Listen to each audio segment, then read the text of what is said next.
Ready for a deep dive into something really interesting. It's about this tricky thing with how we see leaders, especially in India. It's like a paradox. We're taught to respect them, almost revere them. But that same reverence can be a problem for a democracy. Right. Too much blind faith, not enough critical thinking.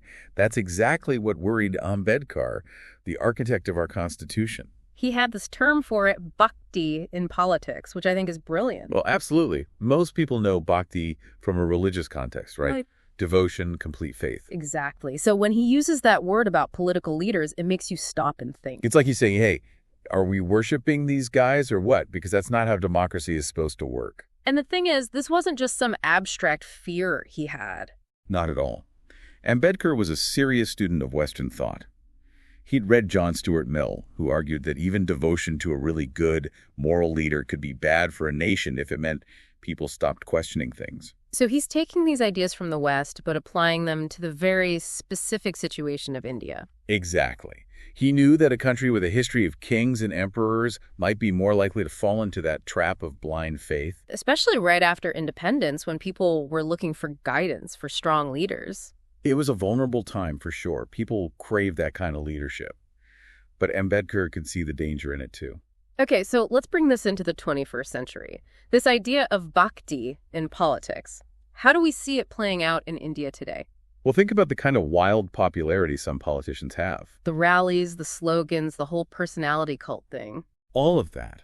It's like echoes of that same bhakti that Ambedkar was worried about.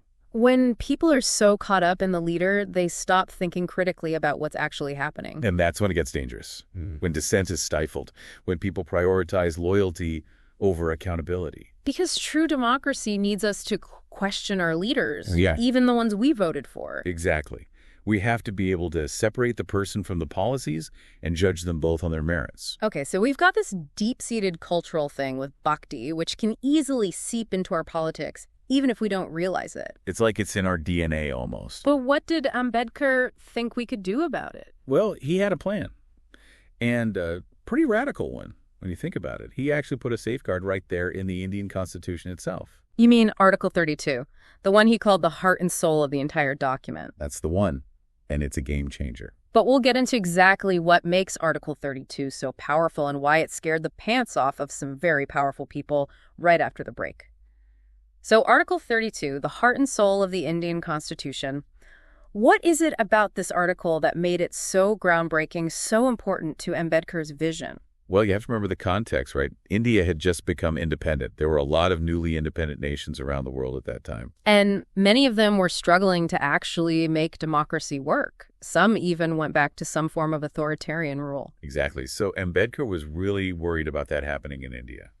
He knew that just having a constitution, even a really good one, wasn't enough. People in power could still abuse that power, even with a constitution in place. Right. So he saw Article 32 as like the ultimate safeguard against that. He called it the right to constitutional remedies. All right, to constitutional remedies. It sounds very legalistic. What does that actually mean? It means that every single Indian citizen has the right to go directly to the Supreme Court if they believe their fundamental rights are being violated. Directly to the Supreme Court. Wow. No messing around with lower courts or a long, drawn-out process? Nope. Straight to the top. Ambedkar wanted to make sure that access to justice was a fundamental right available to everyone, not just people who could afford expensive lawyers and years in court. So it's a way of making sure the Constitution has real teeth. Yes, it's like, here's this document that guarantees your rights, and here's the tool you can use if those rights were ever violated. He's putting the power in the hands of the people, not just the government or the courts. Exactly. And that's where this idea of constitutional morality comes in. Which you mentioned earlier, yeah. It's not just about following the rules written in the Constitution. It's about really believing in those rules, about making sure they're followed not just because it's the law, but because it's the right thing to do. So it's like a shared responsibility. Yes. The government has a responsibility to uphold the Constitution, but we, the citizens, also have a responsibility to hold the government accountable to it. And Article 32 gives us the power to do that. Exactly. And Ambedkar is basically saying, look, even the best of leaders can be tempted to misuse power. So don't just blindly trust anyone. Use your rights. Speak up. Challenge injustice. So how has this actually played out in real life? Are there any examples of Article 32 being used to really make a difference? Oh, absolutely. There's a really famous case that shows just how powerful Article 32 can be. It had to do with bonded labor. Bonded labor. That's where people are forced to work to pay off debts they inherited, sometimes over generations. Horrible system. It is. Well, a group of activists used Article 32 to take this issue directly to the Supreme Court. And the court ruled that bonded labor was a violation of fundamental rights and ordered the government to take action to stop it. Thousands of people were freed from this awful system because of that one case. Wow. That's incredible. So this isn't just some theoretical thing. Article 32 has actually had a real, tangible impact on people's lives. This case, it's not just about bonded labor, is it? It feels like a symbol of something much bigger. You're absolutely right. It's a testament to how powerful Article 32 can be when it's combined with this idea of constitutional morality. It shows how ordinary people, citizens, can use it to bring about some really significant change. But I bet some people listening are thinking, well, that's all well and good, but I'm not an activist. I'm not going to the Supreme Court. What does this really have to do with my life? Well, I think it's about understanding that constitutional morality isn't just some fancy phrase.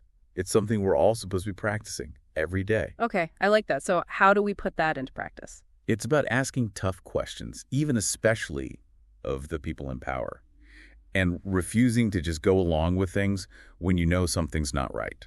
So it could be something as simple as speaking up at a local council meeting if you think something's unfair. Exactly. Or contacting your representative about an issue. It's about being informed, being engaged, and not letting things just slide. It's about making sure those big ideals in our Constitution aren't just words on a page. They have to actually mean something in our lives. Right. And that doesn't happen automatically. It takes effort. It takes all of us. So we've talked about this idea of Bhakti in politics, this danger of hero worship that Ambedkar was so worried about. And we've talked about Article 32, this tool that he gave us to protect ourselves from that danger. What's the final takeaway? What are we supposed to do with all of this? I think it comes down to this. There will always be challenges to democracy. There will always be people trying to misuse power. And there will always be a temptation to just look the other way when things get tough. Human nature, right? Exactly. But Ambedkar's legacy isn't just about the rights he fought for. It's about empowering us to protect those rights, to make sure those rights mean something. Not just for us, but for everyone, now and in the future. A big responsibility. It is. But it's also a huge privilege. The fact that we get to have a say in how our country is run, the fact that we have the power to challenge injustice, that's something worth fighting for. That is a powerful thought to end on. It's a reminder that democracy is a journey, not a destination. It's something we have to work at every single day.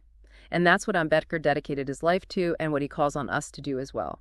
So let's honor his legacy, not just with words, but with action, by engaging in our democracy, by questioning, by challenging, and most of all, by never taking our rights for granted.